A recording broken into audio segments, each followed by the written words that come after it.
you are given 15 minutes. You should tell me the rest of it much better. Hello everybody, hello ladies and gentlemen, hello dear lecturers. It is a high honor to me to make part of this wonderful presentation the last day I heard. Well, today I'm presenting my research paper on promoting cooperative learning. Well, as we all know, classrooms are dynamic environments, often presenting a variety of challenges that can hinder the learning and teaching process. Due to this fact, teachers should always reflect in which approach they should implement or apply or even use in the classroom. Okay, we do all agree that there is no best methodology to teach, because what worked with him may not work with her, for instance. However, Robert Slavin gives credit to cooperative learning when he says that when students are working in groups, when students are working in small groups, they do not only learn academic content, but they also learn the critical life skill of teamwork. They learn communication and they learn problem solving. Perhaps you might wonder, what's the research problem of my research paper? Well, it's clear lack of cooperation among students at Marilo Grammar School, which is the case study. In light of the research problem, I have asked 3 different questions, but let me just quote the first one. Are the learners at Marilo Grammar School cooperative? If not, why? Well, the research hypothesis said, well, learners at Marilo Grammar School are uncooperative, unfortunately, because they don't even understand the importance of English language teaching. They are unmotivated to learn. So now, what's the research objective of this paper? To understand the reasons why learners at Marilo Grammar School are uncooperative, and to teach some strategies, different strategies on how to promote cooperative learning. Now, the research outline. This research paper is divided into 4 different chapters.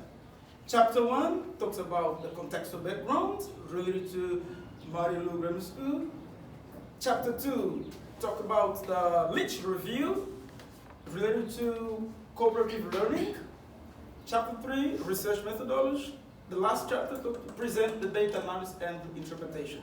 Needless to say, this research paper opens with an introduction and of course closes with a conclusion. Let's take a look at the first chapter. I can't show anything, but let's try it. Well, the first chapter, contextual background. This study was conducted at Marilo Grammar School. Marilo Grammar School is located here in Angola, Luanda in particular, at Kasenda neighborhood district of Mayanja. This school, the curriculum at this school accommodates a diverse body of students. English in particular at this school is taught as a foreign language. Students receive English instruction from grade 4 to grade 13. The schedule indicates that students from grade 4 to grade 6, they receive English instruction once a week for 45 minutes. Students from grade from grade 7 to grade 9, they receive English instruction twice a week. The first day 19, the second day 45 minutes. At last, students from grade 10 to grade 13, they receive English instruction once a week for 90 minutes. Well, if we compare this with language school, I would say perhaps it would not work with a classroom holding more than 30 or 35 students. So I would suggest my topic, cooperative learning, would be the solution. Let's take a look at the literature, what we have in literature review. We've been saying that the world has already been invented. Lecture 21 said. So this topic is not new. they literally confirm. Many experts have written on this. For instance, under the first question, what is cooperative learning? I would like to quote David Johnson and Roger Johnson, who agree that cooperative learning is a powerful tool for increasing academic outcome and interpersonal relationship in the classroom. So, cooperative learning is characterized by students working in groups. So that's cooperative learning.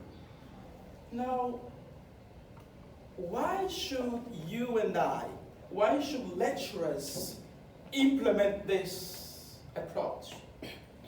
Teachers should not always come to the classroom with the same lesson plan every day. Cooperative learning is a great strategy for this because it puts the learner in charge of their own learning. Actually, in cooperative learning, the students are the center of learning and not the teacher. Because cooperative learning is a group work, so it's relevant to know how we should group the student. There are different criteria for this. We can group the student based on their performance, no problem. Based on their age, no problem. And remember, in cooperative learning, the students are number one priority. So I can also give opportunity to students in choosing who they want to work with, no problem. In order to avoid disturbing situation or even boring situation. Now, what is the best group scenario? Clear. Where the students are learning and safe. Of course, not fighting. So that's it. Well, teachers need to bear in mind that before they enter the class, this is what the teachers say, they need to think about innovation, and cooperative learning gives us this. Moving on to the third chapter, the research methodology. When I first informed in particular lecturer Diaz what my topic was about and how I came to this conclusion, the lecturer quickly said, this is an actual research. And it is. It is. To collect the data, I interviewed I gave questionnaire to 30 students and also interviewed them. I gave questionnaire to 4 teachers and interviewed only 3 of them. Of course, during this period of collecting data, I took ethical consideration. I gave opportunity to them in choosing whether they wanted to be recorded or not. Moving on to the last chapter, data presentation or data analysis presentation. Here, I would like to quote just some questions from the findings I've taken from the teachers and students. Well, under the question related to the frequency of teachers at Marilu using cooperative learning in the classroom, 90% of them reported that teachers at Marilu rarely give group activity, mainly in the classroom. So this, as analysis, gave quick emphasis on cooperative learning. So teachers at Marilu they need to read this research paper and read all the recommendations so that they can understand how relevant and powerful cooperative learning is. And 70% of students in the question related to student contribution in the classroom when the teacher gave them group activity, 70% of them reported that sometimes the teacher gave group activity or in the classroom. Some students mean the monitor of the group is likely to make the work alone. So teachers, as a recommendation at Marilu, should always reflect before giving any assignment. Take individual accountability, otherwise other students will take advantage of others and do little to no work. Teachers need to be cautious when giving group activity in the classroom. Because if you do not reflect You group them. At the end of the day, one of them is going to work alone, and then you give general mark to all of them. So this is something we need to take consideration, and it's right there in my research paper.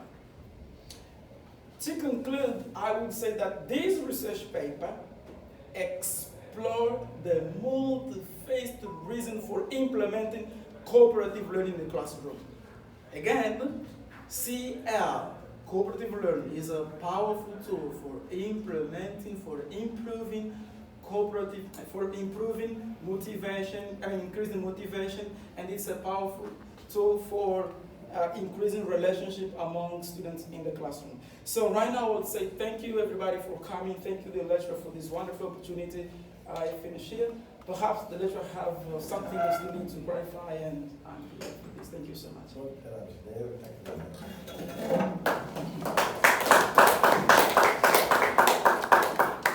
We do have questions.